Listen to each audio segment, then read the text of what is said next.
জানো তো কাল রাত্রেই ভেবে রেখেছিলাম যে আজকে সকালে একটু মুগ ডালের ধোসা বানাবো। তো সেই মতো মুগ ডালটাকে রাত্রেবেলায় ভালো করে ধুয়ে পরিমাণ মতো জল দিয়ে আমি ঢাকা চাপা দিয়ে রেখে দিয়েছিলাম, যাতে মুগ ডালটা ভালোভাবে ফুলে ফেপে যায়।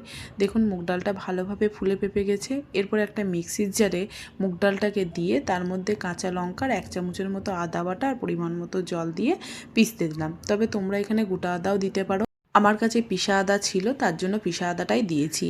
জানো তো ডালটাকে 4-5 ঘন্টা ভিজিয়ে রেখেও এই ধোসাটা খুব সুন্দরভাবে বানানো যায়। আমার কাছে সকালে টাইম থাকে না বলে রাত্রে ভিজিয়ে দিই, দিয়ে সকালে করি।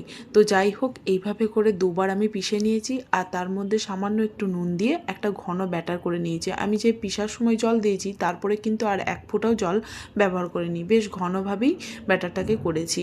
এরপর একটা তাওয়া দিয়ে তাওয়াটা ভালোভাবে গরম করে সামান্য একটু জলের ছিটা দিয়ে দুবার ব্যাটারটাকে দিয়ে চামচে করে ঘুরিয়ে ঠিক যেভাবে ধোসা বানাই সেইভাবে বানিয়ে নিয়েছি। দেখো কত সুন্দরভাবে হয়েছে। তোমাদের সুবিধার জন্য আমি আরও একটা করে দেখিয়ে দিলাম, তবে এখানে তেলের কোনো ব্যবহার চলবে না, জলের ছিটা দিয়ে করলেই হবে।